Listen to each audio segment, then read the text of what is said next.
I'm Amber Davies and welcome to Call to Stage. This is the space where musical theatre takes centre stage. From unforgettable backstage stories with incredible special guests to insights from my life and my theatre journey. We're leaving it all on the mic every single week, so let's jump in. Hi guys, welcome back to Call to Stage with me, Amber Davies. I have one of the funniest actors sitting next to me. I had the privilege of seeing him in Shucked recently. It's the wonderful Stevie Webb. Thank you. What a lovely intro. I love It's that. like when two worlds collide. It is. Yeah, we have people in common. We have a big person in common. Yeah, we do. We both kind of live with the same person in different buildings. I know. How do you find him? I love him.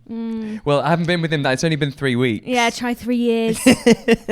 Try 3 years. No, he's a superstar. And recently his first cover went on, didn't he? Yeah, it did. So, yeah, Ben's been like he was fighting off a cold. And don't I know it? Yeah, right. and it's such a big sing. And not many people can do what Ben does, but his amazing cover, Ross Harmon went on. And smashed it. And do you know what's so, gutted for Ben, but these Regents Park runs are so short that I just felt how lovely for Ross to go on, because he probably thought he'd never get on. Yeah, exactly. When it's like a 5-week run, it's doable. You know what it's like doing so many shows a week, and it gets to a point where your body goes, no, this is unnatural, and you just you shut down. But for him to get to go on, and he got to do 3 shows, it was so amazing. And this company, and I'm saying this whilst being in it, which always sounds like I'm trying to plug the show, but I've never worked with such a community family company. I love that. It's amazing. So we just all support each other, and it was so great to have him on. Well, we will get deep into Shucked in a minute, but before you go on, do you do anything quirky? Have you got any ritual? Yeah, well, I have different for every show I do. Every show I do, I always have different little things I do. And I'm one of those people that can become quite obsessive. And so they end up building up. So I end up, by the end, if it's a long run, there's like 12 things I've got to do before each show. Otherwise, it's not going to be a good show. Yeah. But as I was saying about this one being a sort of community, there's 3 things we all do as a company before every single show. The first is the 5-minute rave. So at the 5-minute call, me and Ben, we open our dressing room door, we put the speaker in the hallway, everyone gets into the hallway, and we have a full-on rave. And it can be 90s techno, it could be a bit Rihanna, it's Chiff. We had Limp Bizkit and Papa Roach the other day and had like an angsty rock out, just whatever the vibe is. Oh, I tell you what, why don't I choose today's song? You can. You say, someone chose this song today, and you can say me. All right, what is it then? Go on. I'm going to do Spice Up Your Life from Spice Girls. That's been on my list to put on for ages, and we haven't done it. And I'll send you a video of us all in the thing. Please. So that's the first thing we do. And then when we leave the dressing rooms, we all go and we all get in a circle and we hold space.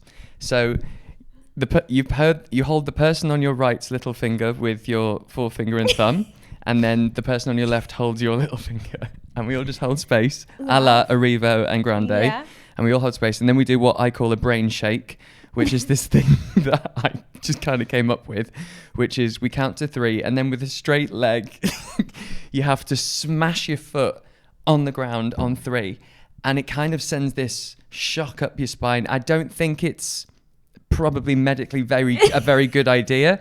So I'm not condoning it and saying... Thank God it's 5 weeks. Exactly, because everyone always kind of goes, oh, yeah, that really did something. It kind of shakes your brain, and then we were all like pumped. But as I said, I don't know if that if it's advised. Okay, don't try it at home. You're going to give that warning. Yeah. So they're the 3 things we do. I absolutely love that. It's a company thing. Yeah, all of us. That makes my heart so happy. I did know about the rave. I didn't know about holding space. Yeah. So I'm glad you've put that right in my back pocket. Yeah. Thank you so much. You also, because I want to get right into Shucked. Yeah. Sylvia Young. Yes. That's where you trained. It was. And you didn't go anywhere after, so you went there until you were 16. Yep. I was really lucky to be working as a child. Well, we know. We'll get into that. Yeah.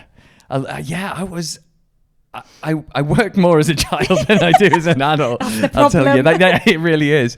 But it was an amazing school. Yeah. It was an amazing school that they really focused on you, and they knew what each kid wanted and needed, and they just were so attentive. And I can't speak highly enough about them. I really can't. I've got to ask as well, because your social media presence is unbelievable. I want to talk to you about that later, but you're hysterically funny.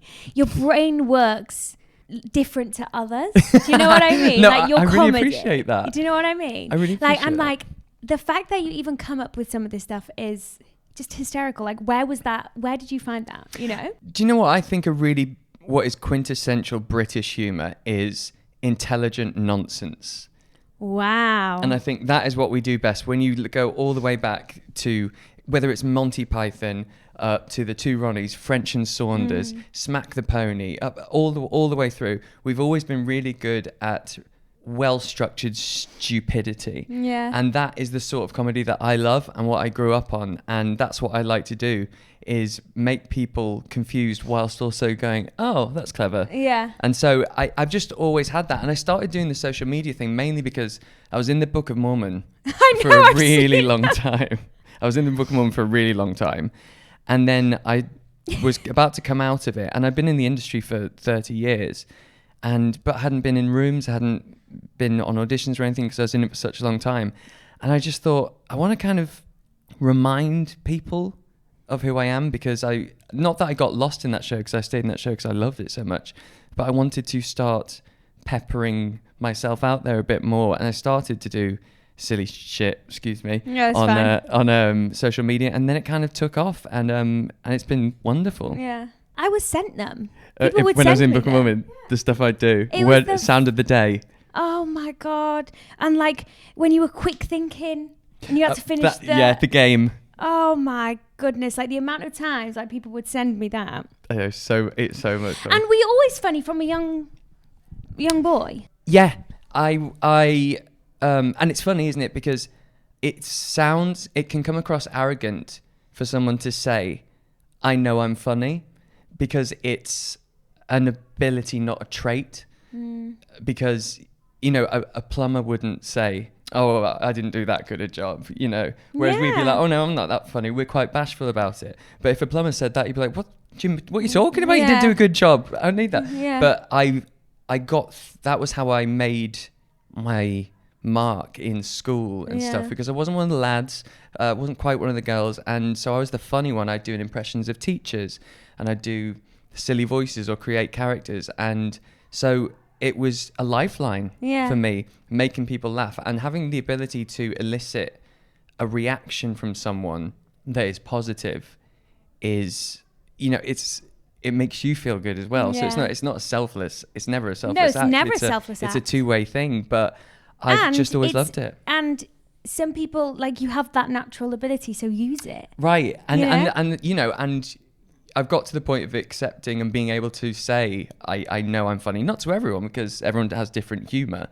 but you can't hear someone laughing and not realise that you've created that. Yeah, I love that. I'm a massive advocate for being, like, saying, I know I'm talented isn't arrogant. No. It's actually, you need to be your own number one fan. I am such an advocate for normalising that, because we are taught so much to shy away and be bashful about our abilities and our confidence in how good we are at something.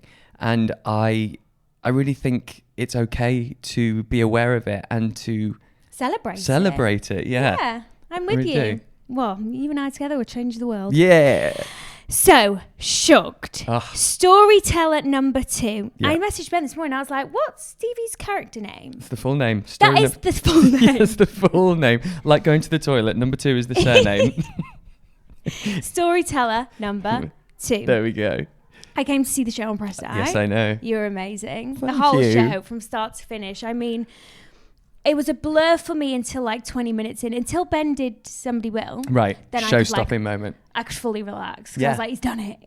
He's done it.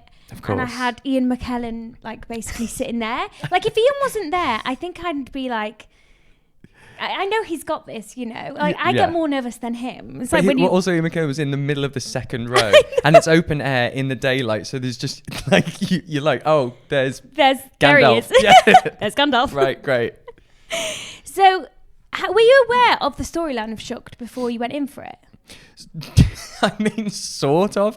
I'd followed its success on Broadway, and I'd listened to the cast album, but they were really clever in their marketing of not really giving much away of what it's about. They sold it by saying it's a musical about corn, and you think, surely it can't be a whole musical about corn, and it kind of is. But obviously with this fantastical story in the middle about this community that is surrounded by corn and they're isolated. No one's ever been in, no outsiders ever come in, and no one's ever left. And then it's about what goes on within that town. But I didn't know that's what it was about. And you know, and you watch it and you kind of go, oh, what's the corn a metaphor for? And then 2 hours later you're like, no, it's just corn. It's just corn. It's just corn.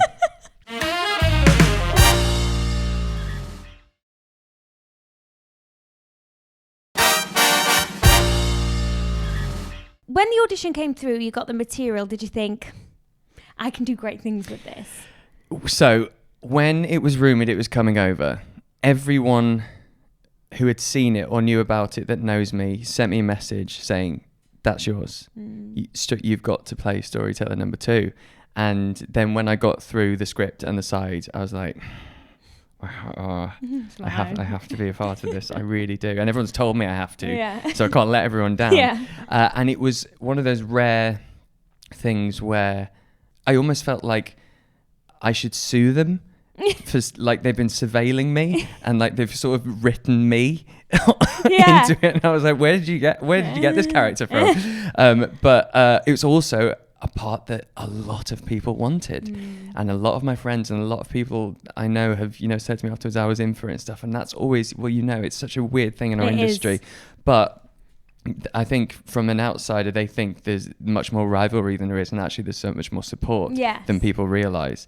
And I had someone say that they got to their audition and they saw my name on the list and said I might as well turn around, just because this is, I really do think my kind of comedy and my kind of character. I love connecting with an audience because my character breaks the fourth wall, and that's something I've always loved to do. And I kind of set my sights on it and thought I'm going to make sure I get this one. And luckily I did. Do you know, when I was watching you on stage, it was like so natural.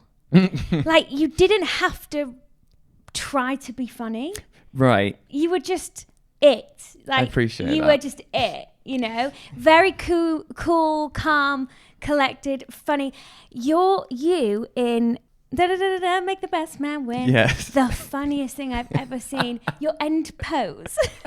Oh my gosh, that was so fun. That's what's so wonderful about making this show is obviously it's a Broadway transfer, but it's this new version, and we had all the original creatives over, and they were so open to us adding stuff, trying stuff. Good. And so there's about 3 or 4 lines that I've added that are in there, and it wasn't, because I've done transfers before where it's like, no, you move to 4, then you stand like this, you say the line like this, take the air out. But we really got to play and make our own version, but that is my favorite part in the whole show. That whole number, it's outstanding.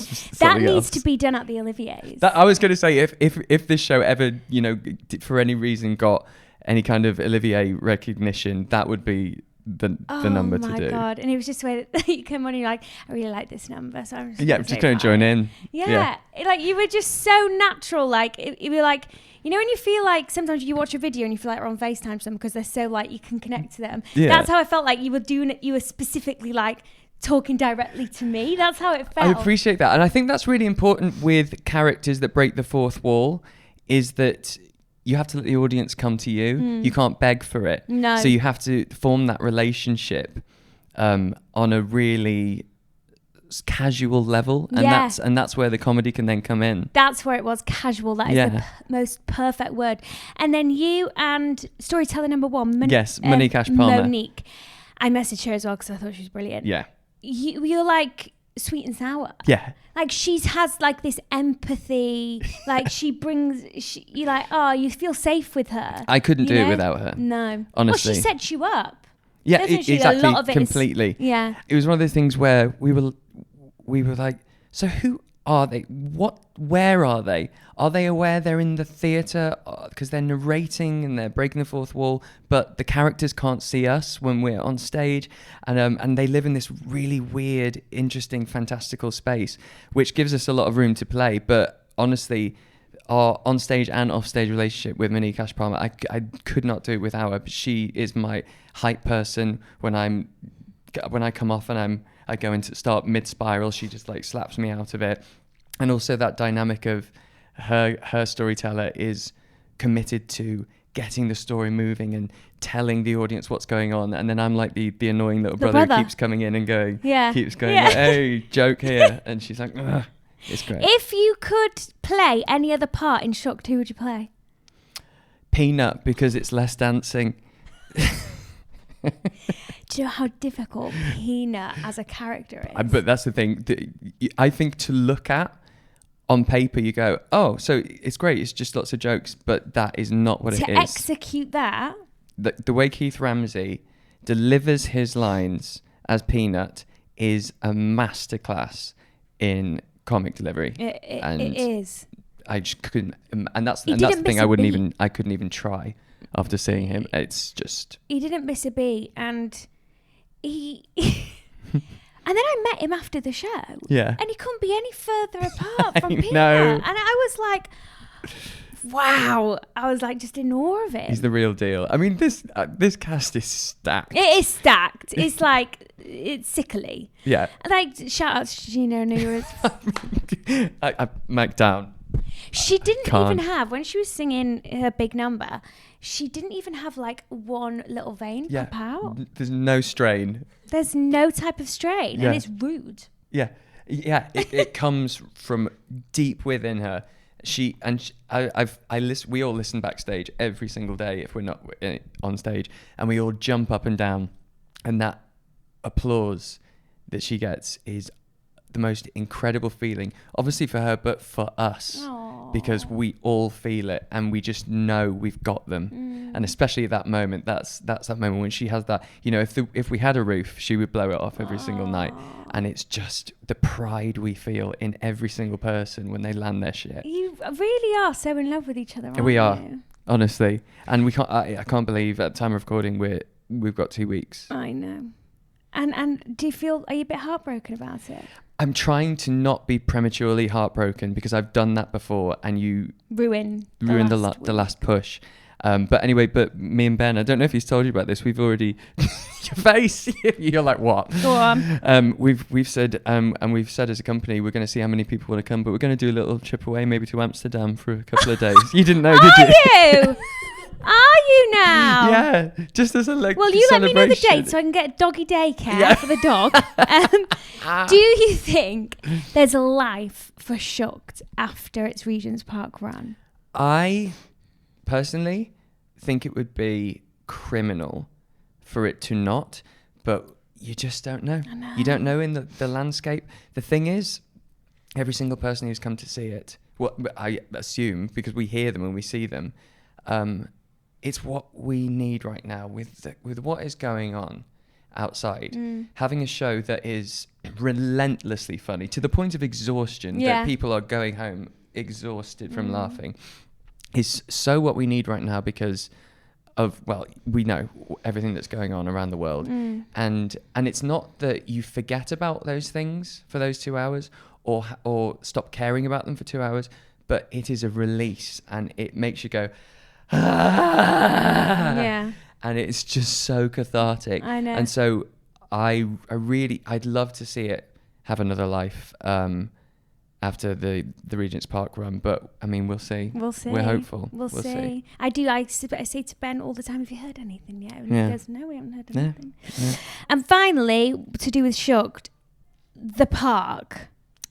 Regents Park Theatre is everyone's to-do list. Yeah. Is it as amazing as people say? It is magical. It's, as you say, it's like a bucket list for most performers because it's unique and prestigious, and they take risks and they do the unexpected and make choices that you just do not see coming. And it is so magical. And the way it's timed, you know, our show times in the evening are 7:45.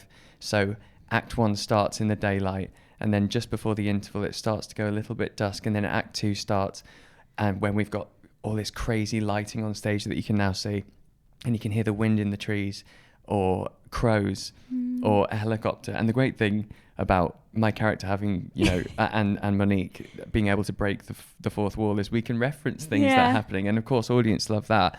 But it also, we've done 3 weeks of it now, and there's not one time I've not been nervous. Normally after a few shows you still get that excitement because you walk out and you can see 1,200 faces. Bright daylight, and it's a great nerve. But also I'm directly looking at them and singing to them. That's the first thing I do, and God, I it's haven't wonderful. thought about it like that. Yeah, it's crazy, but it's an unforgettable experience. Have you got a dream theatre on your list that you want to hit?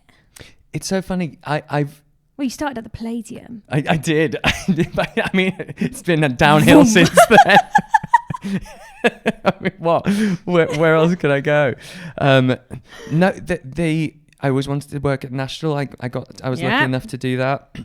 Obviously, the Palladium is just a ridiculous landmark of London theatre. And open air, they're kind of, I've ticked them off. I can quit now. Yeah. That's it. Unless Shucked Bye goes bye. somewhere else. Yeah. So I'll carry on with that. Yeah.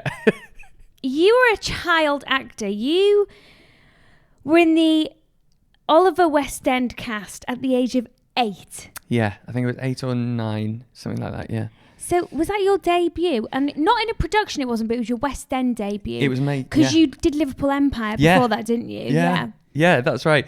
So that was, I was still living up north, the Wirral in Merseyside, and I'd done some shows at Liverpool Empire, and then there was an open nationwide audition for Oliver, and it was in all the newspapers, and this is all pre-internet, and so you apply and you get to go and do an audition, then go to London and audition, and I ended up getting Oliver.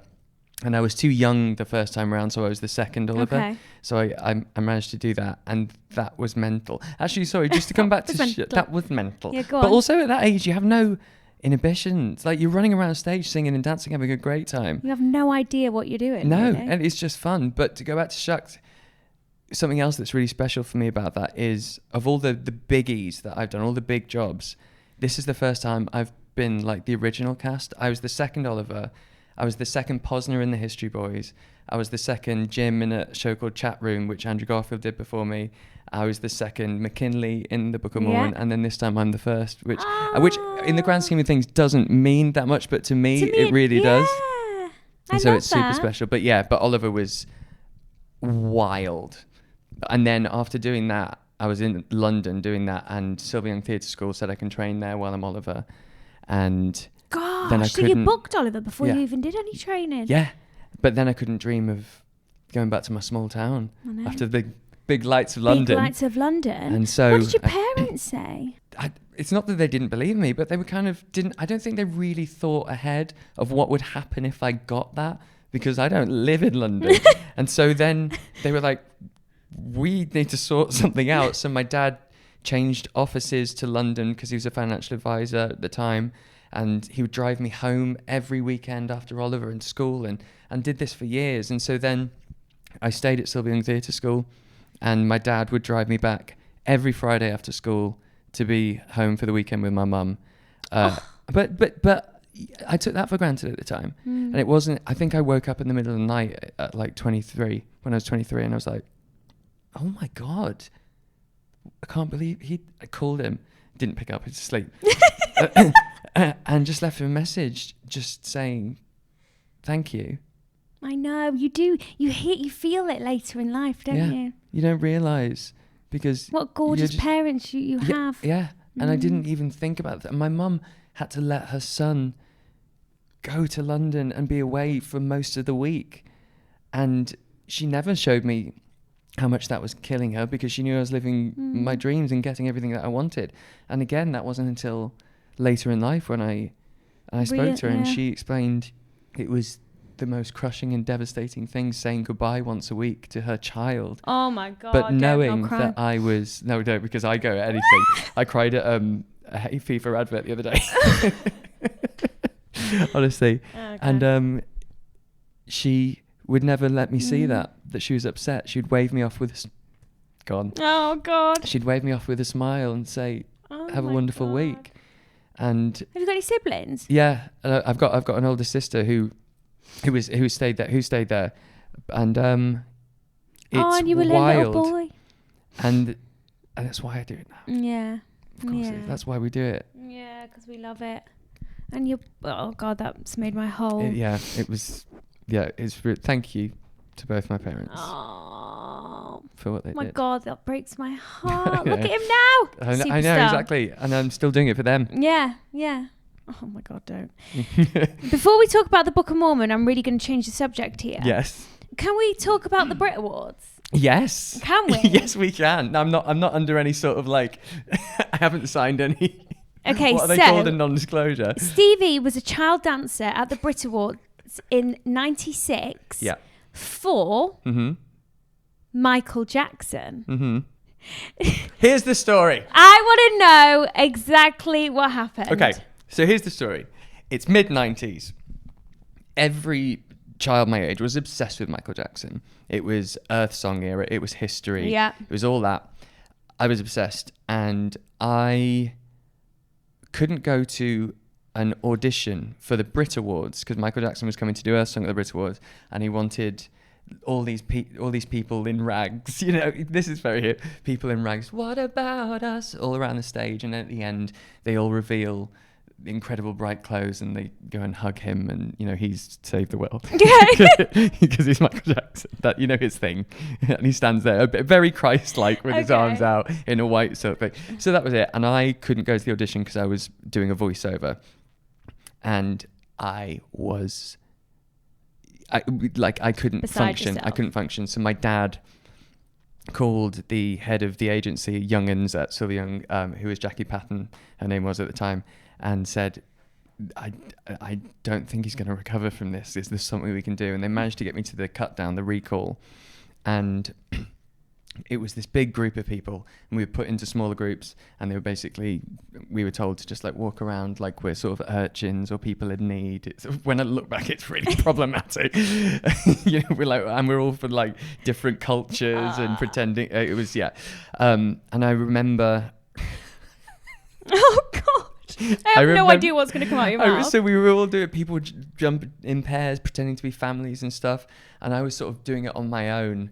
And this older lady came up to me, I remember, and I'd seen her in our group while we were doing it. And I thought, oh, she's not very good. And she came up to me and was like, why don't we be grandparents? Yeah. And I was like, no, because I didn't want to be dragged down with her. I had that insight as a child. I was like, then no, because they're going to judge us as a pair. And so I kind of stepped away from her and just made sure I was on my own in the front at the center. I dropped to my knees, crying, going, what about us?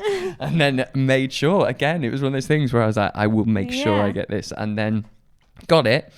And so we rehearsed without Michael. Hadn't met Michael at this point, at Earl's Court where the awards were, and it was fantastic, ridiculous experience. And then we did the first rehearsal with Michael, which was you're just in the presence. And at that time as well, it was Michael Jackson. Anyway, sorry, I'm going through beat by beat here.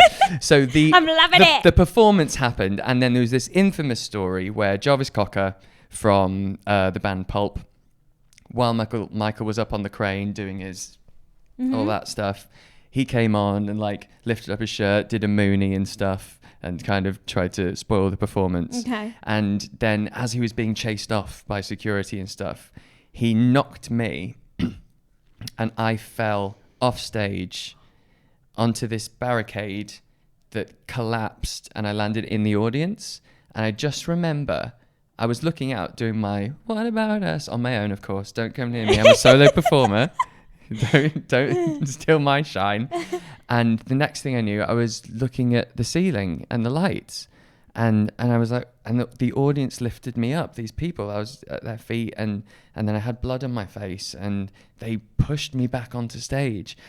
And I just didn't know what was going on. I just finished the song, and Michael does his moment where he strips down to his silk Jesus attire, and we all go up and hug him. And I remember when I hugged him, I was still a bit dazed, and I left a bit of blood on his white, you very bled fancy, on Michael Jackson. Yeah, on his white silk sort of pajama thing, and then came off and kind of just went, whoa, something's not right. And then everyone was going, are you all right? We saw what happened. And there was this huge media storm, and tabloids took things really far, saying Jarvis Cocker came on and started punching kids in the face.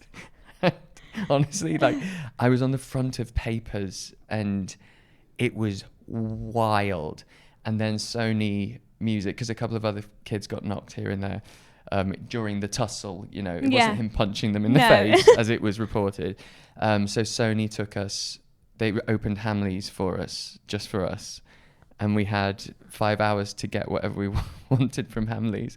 And I was really polite. Like, I was going like, oh, that's quite cute and stuff. And then I saw a couple of the others going like, vroom! Yeah, like supermarket sweeping it. And they were like, we can get whatever we want. And then so I was just like, all right. I was giving stuff I got for Christmas presents for about 5 years after that, honestly. And if I remember correctly, Michael was there and he bought a Winnie the Pooh lunchbox. But also Michael Jackson is the first person to call me Stevie. That's where that came from. So we were backstage at one point, and we were talking, and he told me, and I said I'd just finished doing Oliver a year before, or a couple of years before. And he was like, oh, it's my favourite musical and stuff. And he said, you know what, I'm going to call you Stevie. I'm going to call you Stevie, like my friend. And I was like, cool. And then it wasn't until years later I realised he probably meant Stevie Wonder, because that was like his best mate, wasn't it? So I was christened Stevie by Michael Jackson after Stevie Wonder. That's how I like to think of it. After getting knocked off the stage. Yeah. So that is a hell of a story. That is probably the best story we've been told. It's wild. On this pod. It's almost... Have you told Ben this? Yeah. Oh, I tell everyone first day of rehearsals every show I do. No, I don't, because I think it's on my like Wikipedia. So people always go, "What's this thing about Michael Jackson?" Yeah, I just thought I have to pick your brain about that. Yeah. I mean, it's an unbelievable story. What a life! Oh yeah, what a life you've had. The things I did back then were mental. I know, and you're so normal, and you had like a wacky childhood. I did actually. I should be a proper prick. Who says you're not? Oh yeah, but maybe I'm so deluded that I love living in the delusional space where I don't care or know that I am. Right, before we finish this part of the session, I'm going to just name, because we haven't really spoke about your career. That's the whole point of the session. Okay, Book of Mormon. How long were you in the contract for? Just under 7 years, but we were down for 2 because of COVID. So I did the show for 5. In a sentence, how would you describe your Mormon experience? Life-changing and exhilarating and sustaining. Yeah. For 5/7 years, you know, that's good, we don't get to do that often. Nope. And that's why I stayed in that so long, because it was sold out every night. It's guaranteed joy.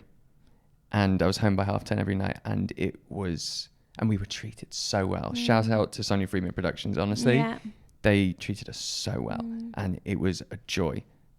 So yeah. You've done some of the things that Stevie has done. You've done Dark of the Moon, A Midsummer Night's Dream, The Crucible, On the Shore of the Wide World, The History, Boys, West End and UK tour. You mentioned that before. Yeah. That was big. That was a biggie. You loved that. That was a real biggie. That was a sort of a career defining moment. Yeah. Getting to, because I did it at the National, then the West End and tour, and that was the biggest thing I'd done up until that point. And but I don't think I appreciated it at the time. It's only now I look back, I think I took it for granted, but it was really special. I love that. That was the change in your career. Definitely, in theatrical career, definitely. Here You Go Again. Yeah, UK Here tour. We Come Again. No, wait. What was I've got down Here You Go Again. Here. The musical. It's the Dolly Here Parton we song. go. Here You Come Again. There you go. Here You Not Come us Again. both Here getting it You right. Come Again, UK tour. Yes. Betwixt. Yes. Betwixt. I was reading that and I was thinking, I've never It's heard of it before. funny. That was a really, really fun job that we did at Trafalgar Studios. And it was this fantastical show set in a fantasy sort of fairy tale land. Very, very funny, very quick-witted. And we had Ellen Green. Oh, wow. As in the original Audrey from Little Shop of Horrors. Oh. So, yeah. I'm going to Google that. That was a good one. And then you love the Lyric Theatre, don't you? Oh, yeah. You love a panto at the Lyric Theatre, Yeah. Aladdin, Cinderella. TV, you've done just as much television as you've done theatre. Yeah. That I did loads when I was a kid, and then started to get to do some good comedy stuff like The In-Betweeners and Miranda. In-Betweeners, Miranda. Yeah. Bad Girls. Yeah, Bad Girls. Bill Holby City classics. Yeah. The Magician's House. Yes. You did that when you were little. Yeah, that was a filmed that in Canada. How old are you when you filmed that in Canada? We did 2 series out in Canada. I was 15 and 16. It was, When you think about what you've done. And I don't. I'm so glad I'm doing this because I'm suddenly going, I'm so grateful. Look at all this. This is your whole, and this is half of it. I didn't have time to put everything else down. Wow. You have lived and live in your best life. You know, people would literally do anything to have lived the life that you've lived. I know, and I you were a need to be small boy reminded from that. Merseyside. Yeah, right. Some little tap dancing kid from Merseyside. And look, babes, how can you be going, Book of Mormon and The In-Betweeners and be with Michael Jackson?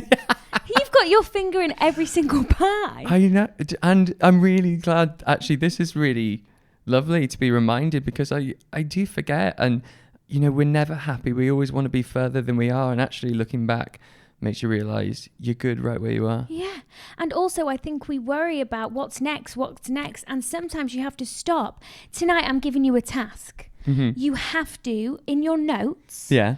you have to, from start to finish, write absolutely everything you've done in your career and just show gratitude for you as a person, your family. Like, it's a real good practice, and I think you need love that. it. Yeah. I actually really love that and finish. place and spice up your life. Spice up your life, obviously.